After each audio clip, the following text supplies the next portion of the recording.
အထိန်သိမ်းခံလိုက်ရပြီးမှဘသူမှမထင်ထားသူတယောက်ဖြစ်နေခဲ့တဲ့အကြောင်းမြင်စရာဂျမိုးတဲ့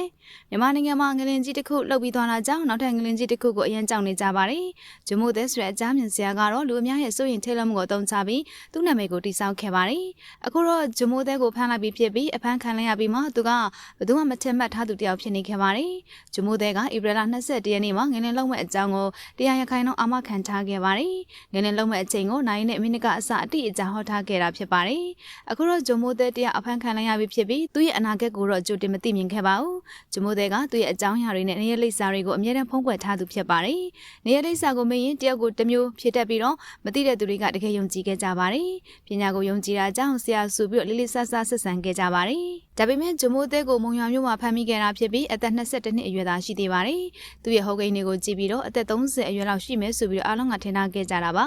ဂျမိုးတဲ့ကတော့အသက်အရွယ်မကြီးသေးပဲအသက်22နှစ်အရွယ်နဲ့ရွှေရင်ကျော်ဆရာဖြစ်နေပါတယ်သူရဲ့နေရလိပ်စာကိုတည်သွားပြီးတဲ့နောက်မှာဖမ်းမိခဲ့ပြီးသူ့အကြောင်းတွေကထွက်ပေါ်လာခဲ့ပါတယ်ဂျမိုးတဲ့ကအသက်18နှစ်အရွယ်တုန်းကအဖမ်းခံခဲ့ရပြီးအသက်မပြည့်သေးတာကြောင့်လူငယ်ထိန်းသိမ်းစခန်းမှာနေခဲ့ရပါတယ်အဲဒီကနေလွတ်မြောက်လာပြီးတဲ့နောက်ဆိုရှယ်မီဒီယာမှာရွှေရင်ကျော်ပညာနဲ့အကြမ်းမြင်ဟောပါတယ်ဂျမိုးတဲ့ရဲ့အကြောင်းကိုအဖမ်းခံလိုက်ရပြီးတဲ့အချိန်မှသာအားလုံးကတည်သွားခဲ့ကြတာဖြစ်ပါတယ်ဂျမိုးတဲ့ကတခြားကမ္ဘာတွေအထိသွားနိုင်တယ်ဆိုပြီးတော့သူ့ကိုယ်သူပြောထားခဲ့ပါတယ်တကယ်လက်တွေ့မှာတော့ရှောင်းတိန်ချိန်မရပဲအဖမ်းခံလိုက်ရပါတော့တယ်ဂျမိုးတဲ့ကတခြားကမ္ဘာကိုသွားပြီးဟောတက်သူအဖြစ်လဲကိုညွှန်ထားခဲ့သူပါဂျမိုးတဲ့ကမက်ရှလာကုန်းမှာငလင်လုံးမဲ့အကြောင်းမက်ရှလာ17ရက်နေ့မှာဟော့ကိန်းထုတ်ခဲ့ပါတယ်သူဟော့ကိန်းကမှန်သွားခဲ့ပြီးတော့ယုံကြည်တဲ့သူတွေကလည်းများသွားခဲ့တာပါဒီထက်ပိုပြီးတော့အောင်မြင်မှုအတွက်ဧပြီလ21ရက်နေ့မှာငလင်လုံးမဲ့အကြောင်းဟောခဲ့ပါတယ်ဒါပေမဲ့ငလင်ကတကယ်မလုပ်ခဲ့ပဲစိုးရင်စိတ်တွေသာများသွားခဲ့တာပဲရှိပါတယ်ဂျမိုးတဲ့ကမေလ25ရက်နေ့နေ့လယ်12နာရီဝန်းကျင်မှာလေကြီးမုန်တိုင်းတစ်ခု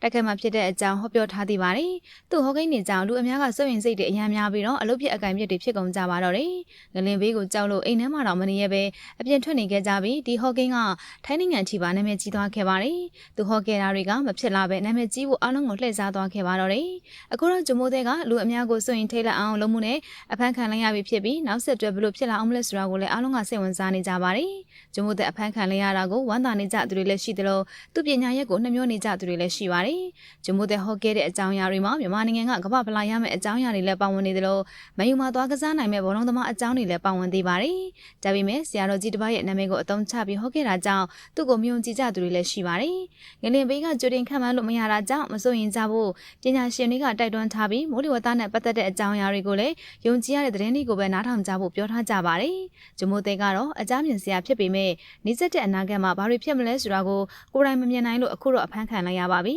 ။ဂျမိုးတဲ့ကတက်မြောက်ထားတဲ့ပညာကိုကောင်းစွာအသုံးမချပဲလူအများကိုလှည့်စားခဲ့ပြီးတရားရခိုင်နှုန်းအာမခံခဲ့ပါတယ်။ဒါကြောင့်အရာရာကိုကြိုတင်သိနေပါတယ်ဆိုတော့သူတွေကလည်းဂျမိုးတဲ့ရဲ့အဖြစ်ကိုလက်တွေ့မြင်လိုက်ကြရပြီဖြစ်ပါတယ်ရှင်။ငလင်အကြောင်းဟောမိတာနဲ့ပတ်သက်လို့အဖမ်းခံလိုက်ရတဲ့ဂျမိုးတဲ့အပေါ်ပြည်သက်ကြီးရဲ့အမြင်ကိုလည်းပြပြပေးခဲ့ပါဦး။ကြည့်ရှုအားပေးခဲ့ကြတဲ့အတွက်လည်းကျေးဇူးများကြီးတင်ပါတယ်ရှင်။